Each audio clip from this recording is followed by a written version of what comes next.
अस्सलाम वालेकुम। आज की वीडियो में हम यूनिट नंबर 3 का नेक्स्ट टॉपिक है जो कि है 3.2.3 और बेसिकली ये है मैनिपुलेटिंग डाटा विद टेबल। यानी आप HTML में टेबल बनाना सीखेंगे कि अगर आप HTML में टेबल बनाते हैं तो वो किस तरह से बनाते हैं, और हम लास्ट में एक टेबल ड्रॉ करके भी देखेंगे, यानी उसका कोड भी लिख करके देखेंगे और उसको वेब पेज पर रन करके ब्राउज़र पे रन भी करेंगे। तो चलिए शुरू करते हैं आज की वीडियो को। Manipulating data with tables in HTML. Table are good way to enlist data which is visually appealing. क्या कहता है जी, टेबल एक अच्छा तरीका है अगर आप किसी चीज़ को डाटा फॉर्म मतलब किसी डाटा को enlist करना चाहते हो, आप टेबल फॉर्म में बता दो। ये वाकई बात है, सही है कि अगर आपने कोई डाटा बताना है तो उसकी रो कॉलम इनको तकसीम कर दो और खूबसूरत दिखेगा। तो ये बात कह रहे हैं HTML provide table tag pair to allocate and designated data within the table. के HTML आपको टेबल का टैग देता है, यानी टैग क्या होता है, यूँ जो जब एंकर जो एरोज हैं ग्रेटर देन लेस देन उसके अंदर जो आप कुछ लिखते हैं, यानी टेबल लिखेंगे टी का या जो टेबल है तो वो जैसे कि हमने P यूज़ किया था, हेड यूज़ किया था H वाला, इसी तरह आप टेबल का टैग यूज़ करेंगे, उसके ज़रिए से आप एक टेबल ड्रॉ कर सकते हैं। The first row of the table is the header row and generally use for heading and is defined with the TH। जो पहली रो होती है, यानी कि अगर आपका एक टेबल है इस तरह से, तो ये जो पहली रो है वो आपकी सबसे पहले क्या होगी, हेडिंग होगी, और वो डिफाइन होती है, उसका टैग क्या होता है, TH tag pair. Whereas data is manipulated through TD tag pair, यानी अगर डाटा आपने लिखना है तो वो TD का टैग आप यूज़ करेंगे। सही है। यहाँ पे अगर आप कोड देखें जो आपकी बुक पर मेंशन है, इसमें क्या है, वही HTML बॉडी फिर टेबल का टैग लगा हुआ है, यहाँ पे टेबल का टैग लगा हुआ है, और उसमें ये TR जो डिफाइन कर रहा है वो बेसिकली आपकी टेबल रो को डिफाइन करना है, यानी इस रो में क्या आएगा, फर्स्ट रो में, सेकेंड रो में, थर्ड रो में, ये इस तरह की रो को डिफाइन करता है। उसके बाद जैसे हमने ऊपर पढ़ा है टेबल हेड कि स्टूडेंट नेम आएगा, क्लास आएगा, फी ड्यूज आएगा, ये हेडिंग 1 है, हेडिंग 2 है, हेडिंग 3 है। अच्छा, एक और बात मैं आपको बताता चलूँ कि हेडिंग जो भी होगी जब आप TH डिफाइन कर लेते हैं तो वो जो भी है, जैसे ये स्टूडेंट नाम लिखा हुआ ना, ये होगा बोल्ड में, यानी थोड़ा सा डार्क होगा, मोटा लिखा होगा और विजिबल होगा, ठीक है। और इसका जो टेक्स्ट है वो सेंटर में होगा, यानी कि टेबल के सेंटर में होगा, बाकियों की तरह नहीं। अच्छा, उसके बाद हमने फिर यहाँ पे यह हमारी एक रो कंप्लीट हो गई है, ठीक है।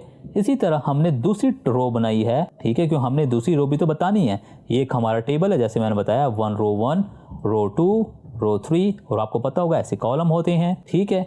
तो हमने जो फर्स्ट रो में तो हमने हेडिंग लिख दी, अब यहाँ पे हमने डाटा लिखना है तो उसके लिए हम पे TD का टैग यूज़ कर रहे हैं, जिसमें हमने आलिया अली वाला लिखा है, 9 क्लास 9 है क्योंकि क्लास आएगा, यहाँ पे आपको साथ विजिबल नहीं होगा। तो चलिए हम जाते हैं अपने विजुअल स्टूडियो पे। तो बेसिकली ये जो टेबल है ना, अब देखें वर्ड या टैग जो माइक्रोसॉफ्ट वर्ड है उसमें तो बनाना बहुत आसान है, आप इंसर्ट करके बना सकते हैं। यही टेबल अगर आप HTML बनाना चाहते हैं, जैसे स्टूडेंट नेम लिखा हुआ है ना, ये डार्क बोल्ट में है और सेंटर में है, इसी तरह HTML भी आपने लिखना है। तो चलिए जाते हैं इस टेबल को बनाते हैं HTML की फॉर्म में। तो हमने अपना विजुअल स्टूडियो कोड ओपन कर लिया। आज मैं आपको एक और चीज़ बताता हूँ कि आपने यहाँ पे अगर आपका ये पास एक्सप्लोरर नहीं आ रहा, आपने इसको क्लिक करना है, आपने इसको क्लिक करना, आपके पास एक्सप्लोरर आ जाएगा। आपने यहाँ पे राइट क्लिक करना है और यहाँ पे लिखा होगा add folder to work space, ठीक है जी। अपनी ये आपकी वर्क स्पेस है, इसमें आपने एक फ़ोल्डर ऐड करना है, ठीक है। मैं जाता हूँ जहाँ पे मैंने अपना फ़ोल्डर बनाया हुआ है, जहाँ पे मैं आपकी कोडिंग सिखा रहा हूँ या जो भी हमने अभी तक कोडिंग की है वो सारे यहाँ पे मैं यहाँ पे HTML ये देख रहे हैं, ये मैं HTML का फ़ोल्डर बनाया जिसमें मैंने सारे कोड रखे हैं। मैं इसको ऐड कर लेता हूँ। अब जैसे ये ऐड होगा, ये ट्रस्टेड है, देखिए ये HTML का फ़ोल्डर ऐड हो गया और यहाँ पे वो सारे पेजेस जितने भी हमने HTML में बनाए हैं वो सारे के सारे लोड हो गए। अब क्या होगा कि नेक्स्ट टाइम आप जब इस HTML पे क्लिक करेंगे, ठीक है, और यहाँ पे आपने क्लिक करना है न्यू फाइल पे क्लिक करेंगे, ये देखिए ये इसके अंदर हो गया। अब यहाँ पे क्या होगा कि मैं इसको थोड़ा सा बड़ा कर लेता हूँ और यहाँ पे न्यू फाइल पे क्लिक करेंगे और यहाँ पे लाइक अब हम पढ़ने वाले हैं टेबल, ठीक है। टेबल के बाद डॉट लगाऊंगा और यहाँ पे HTML लिख लूँगा। तो ये हमारा पेज जो है वेब पेज, वो जो बैक फोल्डर है वहाँ पे सेव हो जाएगा। यानी हमें दोबारा कंट्रोल N करके या कंट्रोल शिफ्ट S करके दबाने की ज़रूरत नहीं है और बताना नहीं पड़ेगा कि हमने कहाँ पे सेव किया हुआ है। ये फ़ोल्डर हमारा जब भी हम विजुअल स्टूडियो कोड ओपन करेंगे ये फ़ोल्डर हमारा होगा, यहाँ पे हमारे सारे कोड लिखे हुए। जैसे मैं ये कल हमने कोड लिखा था नेक्स्ट वीडियो में, जो लास्ट वीडियो थी, फिर उससे पहले ये कोर कोड था, ये दूसरा कोड था, ये सारे कोड यहाँ पे आ जाएंगे। अब जैसे कि हमने टेबल देखना है तो शुरुआत करते हैं अपने कोड की। मैं जल्दी से सेटअप कर लेता हूँ जो चीज़ें लिखनी हैं। तो हमने सेटअप कर लिया, यानी जो कोड मेन कोड था ये आप सीख रहे होंगे, बार बार आप सीख रहे, मुझे दोबारा बताने की ज़रूरत तो नहीं है। थोड़ा सा जूम कर लेते हैं। अब देखें यहाँ पे मैंने HTML कर दिया, हेड कर लिया, हेड के अंदर टाइटल लग दिया, टाइटल के अंदर लिख दिया ड्रॉ टेबल इन HTML, ठीक है, जो हम काम कर रहे हैं। बॉडी में मेन आपको पता है काम होता है, तो हम यहाँ पे अब यहाँ पे बेसिकली क्या होगा कि आप डायरेक्टली टेबल का टैग यूज़ करेंगे। टेबल का टैग हो जाएगा, आप टेबल को नीचे ले आएंगे जैसे कि हम बॉडी को लेकर आते हैं। उसके बाद होता है कि टेबल का हेड होता है, ठीक है, वैसे ही हम TH कहते हैं। और अगर आपकी बुक पर जाएं तो वहाँ पे अगर देखें तो यहाँ पे उन्होंने क्या यूज़ किया हुआ है, TH है, ठीक है, हम TH के ही साथ जाते हैं। तो आपने क्या करना है, सबसे पहले लिख लेना TH। जैसे कि मैंने बताया था TH होती है हेडिंग के लिए, ठीक है, आप बताते हो कि ये चीज़ जो है ये हेडिंग है। अब हमने रो बाय रो डिफाइन करनी होती है, यानी बताना होता है रो पे क्या होगा। तो हम दूसरा टैग यूज़ करते हैं जो कि है TR, राइट। और यहाँ पे हम लिख लेते हैं क्या होगा यार, स्टूडेंट नेम लिख लेते हैं। जैसे हम कोशिश करते हैं जो आपके बुक पर है उसी तरह लिखते हैं, ठीक है। मैं यहाँ से सेव कर लेता हूँ और टाइम सेव करने के लिए इसको कॉपी कर लेता हूँ, ठीक है। हमें 3 चाहिए तो हम 3 बुलाते हैं। आपने कॉपी बिल्कुल नहीं करना, आपने दोबारा रिपीट करके लिखते जाना है। मैं यहाँ पे क्लास कर लेता हूँ और यहाँ पे फीस कर देता हूँ, ठीक है। अब ज़रा हम देखते हैं कि हमारा रन हुआ है, मतलब जो अभी तक हमने बनाया है क्या वो किस तरह से दिखता है। हम F5 प्रेस करते हैं और यहाँ से ब्राउज़र H को सिलेक्ट करते हैं और ये हमारे पास आ गया। अभी क्या आ रहा है, स्टूडेंट नेम क्लास फीस जो हमने लिखी हुई है, क्लोज कर देते हैं। यहाँ तक हमारी टेबल हेड मुकम्मल हो गया है। अभी हमने दूसरी रो को डिज़ाइन करना है। अब उसके लिए क्या करेंगे, अब उसको हम बताएंगे कि अब भाई ये आपकी TR यहाँ पे हो गया टेबल रो है, उसके अंदर जो डाटा है ये होता है TD यानी टेबल डाटा। अब उसको हम बता रहे हैं कि उसके अंदर डाटा क्या होगा। स्टूडेंट नाम है तो मैं यहाँ पे रख लेता हूँ, ठीक है, और इसी को मैं कॉपी कर लेता हूँ और यहाँ पे पेस्ट कर देता हूँ, यहाँ थर्ड पेस्ट कर देता हूँ, कंट्रोल S करता हूँ साथ में, और यहाँ पे मैं क्लास 9th लिख लेता हूँ, नीचे आ जाता हूँ, यहाँ पे फीस 200 लिख लेता हूँ। ये हो गया।